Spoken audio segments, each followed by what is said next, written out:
Captain Kidd, Part 3. So Belmont then sent his men with picks and shovels down to Gardner's Island, where they uncovered 11 bags of gold dust, gold coins, ingots, bars, coins, buttons, silver pieces, plus 17 ounces of diamonds, rubies, emeralds, of value at about $100,000. Today it would be a staggering amount. And so he posted away a message to Rhode Island Governor Cranston and Colonel Stanford to make a strict search of old pirate Captain Thomas Paine's house at Canonical Island before he could have noticed. Belmont later reported that it seems nothing was found at Paine's house, but Paine has since produced 18 ounces of gold, as appears by Governor Cranston's letter, and he pretends it was bestowed on him by Kidd. I am of opinion that he has a great deal more of Kidd's goods still in his hands. How right Belmont was, for the treasure sat deep in the dirt under Paine's house for 192 years. Apparently, Paine just couldn't spend it all in his lifetime. Belmont also sent a message to the authorities in Connecticut to seize and send Thomas Clark, a prisoner, to New York, accused of transporting Kidd's crew and treasure into Connecticut colony. Barmon also had Major Selig's warehouse at Stamford searched, but none of Kidd's treasure was found there. Thomas Whisking Clark was soon released from the New York jail, and no one has seen or heard from him since. Kidd never revealed to Belmont and the English authorities, nor apparently to his partner Livingstone either, that he buried the most precious jewels and gold items from his two Moorish prizes somewhere on an island in New England. Sometime between May 20th and July 1st in 1699. It is made up in a bag, said Darby Mullins before he was hanged with Kidd. Put in a little box, locked and nailed, corded about and sealed. But Darby wouldn't say where Kidd's personal treasure in the little box was buried. On May 23rd, 1701, neither Kidd nor Mullins were thinking about treasure. On that day they were marched out of Newgate Gaol, and for 3 hours were pushed and shoved by a drunken mob, who shouted at them to reveal where the treasure was hidden until they arrived under guard at Execution Dock on the muddy flats of the Thames River at Wapping. By the time they got to the gallows at 3 p.m., both Kidd and Mullins were roaring drunk, having been fed spirits along the route by celebrating crowd. It was workman's holiday at Wapping, aptly called the Hangman's Fair. Staggering with the rope around his neck, Kidd blurted, "My lord, this is a very hard sentence. For my part, I am innocent, and I have been sworn against by perjured persons." The trapdoor of the staging was released, and Kidd fell through, but the rope broke, and Kidd landed knee-deep in the mud flats. The crowd went wild, cheering and laughing, and they extracted him from the mud, still alive and still drunk. The crowd protested when the constables escorted him back to the gallows for a second try. The broken rope indicated God's judgment that Kidd was innocent, so most in the crowd believed that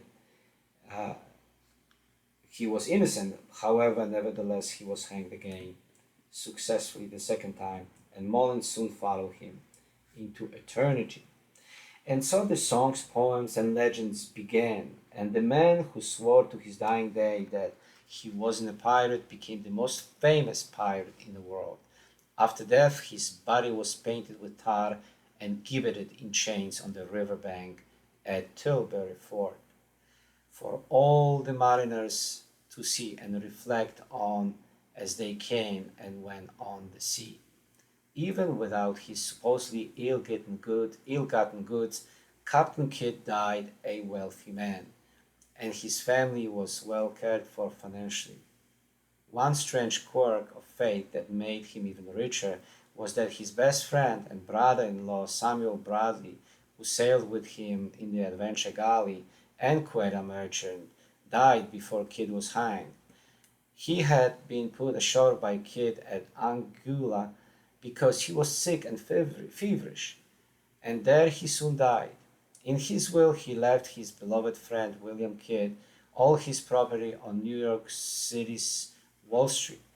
If Kidd had lived, he would have owned more than half of America's famed financial district, still in private circulation throughout the world, but especially in New England and Nova Scotia, are what is known as the Kidd-Palmer charts.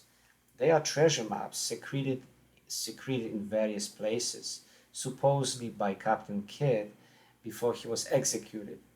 Hubert and Guy Palmer, brothers and noted attorneys in Sussex, England, during the early part of the century, also were avid collectors of authentic pirate paraphernalia. In 1931, they discovered one of these controversial charts in a secret drawer of a 17th century oak bureau that they had purchased at auction. Wrapped in a brass tube hidden in the secret compartment, Hubert reveals, was a nautical chart of the China Seas, which denoted an island there where Kidd hid his treasure.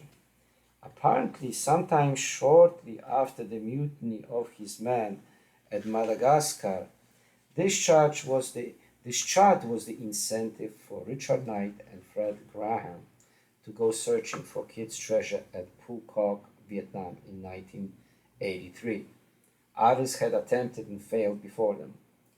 In 1933, the Palmer brothers bought an old sea chest from a Pamela Hardy of Jersey, whose ancestor Captain Thomas Hardy of the HMS Victory had taken from pirate Ned Ward, Kidd's boatswain mate aboard the Adventure Galley.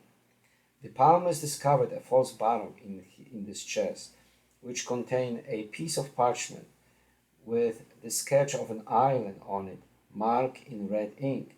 In the middle of the island sketch was an X and written, Kidd's treasure, but there is no indication where this island is located. Another sea chest that Palmers acquired that same year had the inscription William and Sarah Kidd, their box, carved into it. This chest also contained a secret compartment and the drawing of an island map on old parchment. Although it was a different island, it showed the locations of 8 caches of buried treasure belonging to Kidd. Again, there are no longitude or latitude markings on this map, so there is no way of knowing where this island is. The Palmer brothers are now dead, but 2 cartographers have deemed the Kidd-Palmer charts as genuine. Many treasure hunters today use these charts in an attempt to find those special treasure islands, searching everywhere from Canada, New England, and New York to West Indies. No one yet, to my knowledge, has found the islands that fit the shapes and topography of Kidd's sketches. If you enjoyed this program, please subscribe, like it, and share it. In the statement of Edward Davis of London, mariner, made during the proceedings against Captain Kidd in Boston, and here's one of the excerpts that is more relevant to us treasure hunters. And that upon the arrival at the Hoor-Kills, Hoor is spelled Hoorkills, Hoor-Kills, in Delaware Bay, there was a chest belonging to one James Gillam, put ashore there and at Gardner's Island. There were several chests and packages put out of Captain Kidd's sloop into a sloop belonging to New York. In Delaware, So in Delaware Bay, Kit bought stores, and 5 of the people of Lewis were thrown into jail by the Pennsylvania authorities for having traded with him.